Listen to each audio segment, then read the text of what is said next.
Dawn knows I'm not a public speaker, so here we go. I am going to, so Quinn Perry, we have at ISBA, the School Boards Association, we have 8 staff members. So we have an executive director, we have a governmental affair person, and those 2 people lobby for us on educational issues. Last year, yes? Could you repeat their names? My name? No, their names. Their names, Quinn Perry, she's our governmental affairs person, and then Karen Echeverria is our executive director, and she's our primary lobbyist and has been for 12 years, I think. Yeah, so, and they, actually last year at the legislature, they spent more time outside of the education committees, really covering issues on taxes, cities, counties, all things that affect education sometimes that we don't see, you know, because we're focused on our resolutions that come from our membership, and so they spent a lot of time helping, you know, education out in, by being outside of the education committee arena, so that was kind of interesting. But we have 2 trainers, we have administrative staff, people that coordinate our convention and all sorts of things. So the reason why I thought I probably should just do a quick overview on what Idaho School Boards Association actually does and is. And so one of our primary focuses as an association is to train our school board members.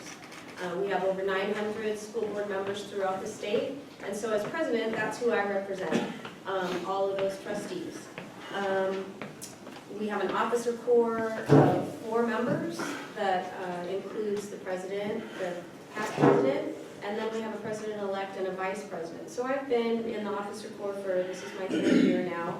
Our annual convention is in November. That's where we talk to our membership about the resolutions that have come forward, and they all vote. Every district has a voting right, and so they tell us the direction for our advocacy efforts for the legislative session. That happens in November, so those haven't been voted on yet. I will share at least one of those with you because it's relevant to the funding formula, so you'll know what we're asking our membership to look at and consider.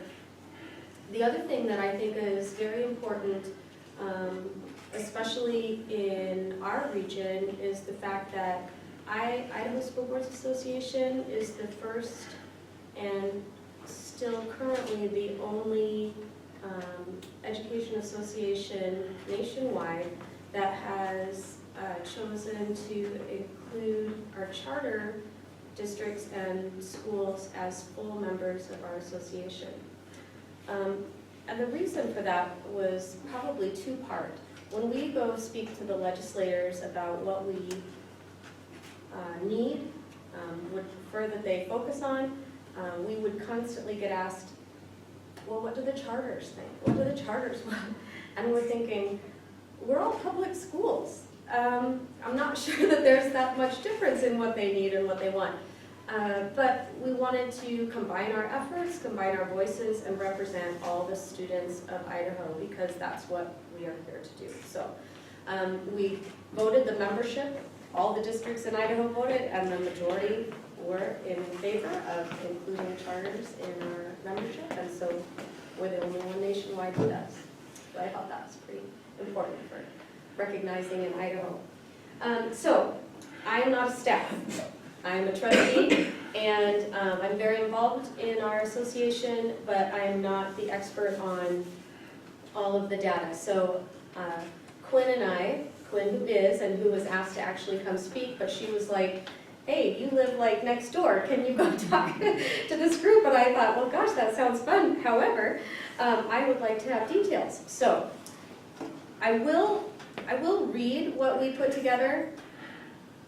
If at any moment in that I can stop and answer questions, because if you're like me, I will forget what I want to ask by the time somebody is through with their comments. And so feel free to raise your hand, I'll try to pay attention. And then, I'll read specifically and then entertain questions. I will be able to take questions that I don't have answers to and get back to you as well. So, okay. So with that, what I would like to just start with is kind of a synopsis of what's happened with the funding formula, because we do not have a new funding formula as of right now. We don't. We don't have a new funding formula, we do not.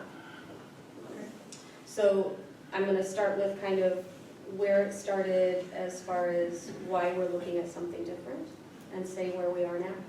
Okay. So the reason for the school funding formula to be looked at as changing is because students today are more mobile than they've ever been. We have some taking classes at their local district while also taking online courses from virtual charter schools or universities. And alternatively, some students may attend a charter school for their regular school, but come to traditional schools for things like art, music, a specific class. We had students at our school that would come for geometry or something specific that they would need. And under our current funding formula, it's very difficult to figure out how each school or each school district receives money to educate the students when they're that mobile. So the legislature put together the school funding formula interim committee to study how we could move away from a system that admittedly doesn't fit for how Idaho students learn today. So for about 3 years, the committee did research and ultimately hired the Education Commission of the States to come in and recommend a student-based funding formula. And I just thought I'd ask if anybody went to any of their meetings. There was one in Lewiston, I know that I was at, but I didn't know if anybody else went to those. So they conducted meetings across the state, and once their report became finalized in late November, the education groups, so that would be like ISBA, the State Board of Ed, the State Department of Ed, all those others, the superintendents, you know, the administrators, all those kind of groups, they all began to have concern about how certain recommendations that were in that report, but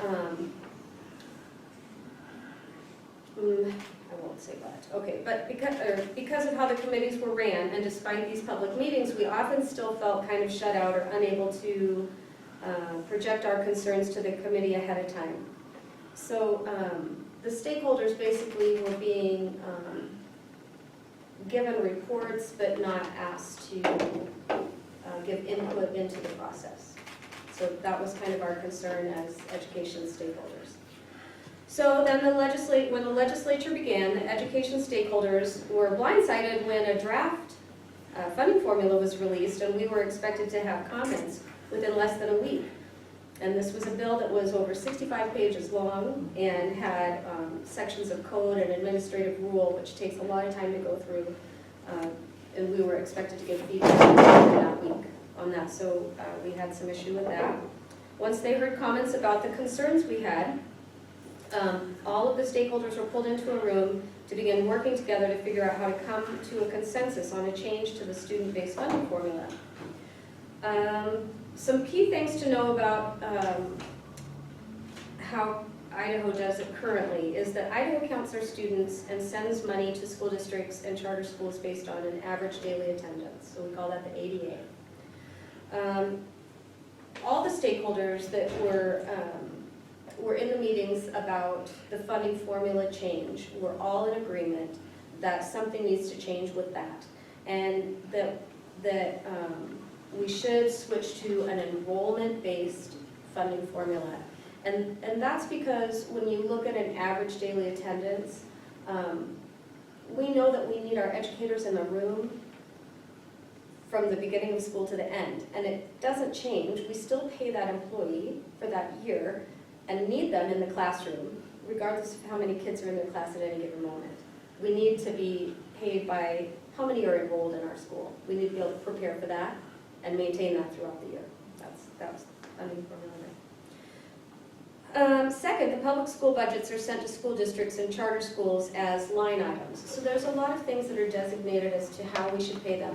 But really what happens in a Moscow school district classroom for technology is different than what happens in my Genesee classroom for technology.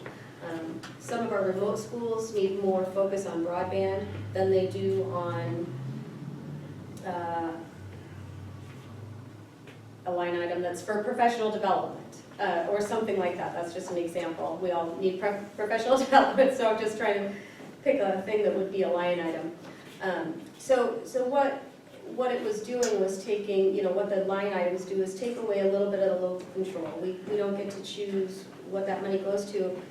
And I think then it is perceived that we use the money inappropriately at times, instead of trying to be creative about how we word things and how we move our money into the places where we actually need them in our districts. So the line items are restricted for local school boards,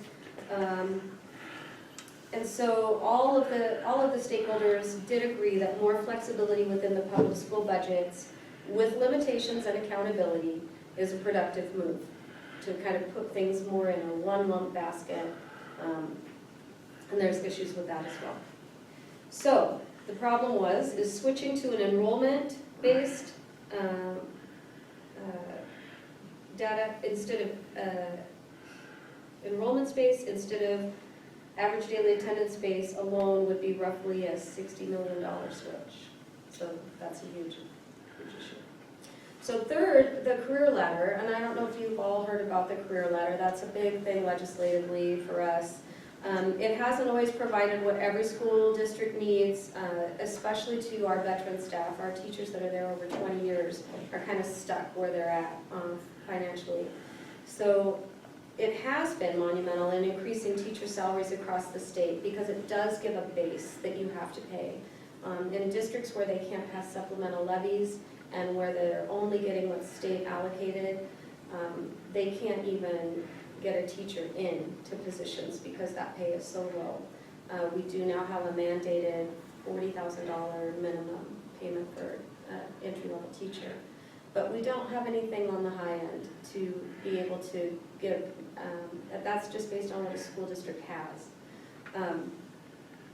So the career ladder is not a salary schedule. So that means that it doesn't mandate that each teacher has to be paid a certain amount based on their years of service, their level of degree. But what it does is allow the state to allocate an appropriate amount of money to those schools to pay those teachers that have those higher level of degrees and years. So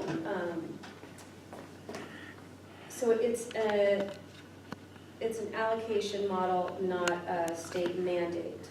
And that's important to us because there are those of us that pay more than what the state allocates, and we need to still be able to do that. When we have competitive states that pay more than us as a base, when we run our supplemental levies, it's to pay our teachers so that they stay with us. That's basically what it is, to provide the services and the content that we want in our schools. So that's important to us. Ultimately, the first handful of drafts that had been released by the interim committee had monumental flaws. For example, the timing of the payments to schools and districts would have created a cash flow problem. Would have forced our school districts to take out short-term loans to make payroll, just of when they were going to give us the money that we needed to pay our teachers and our staff.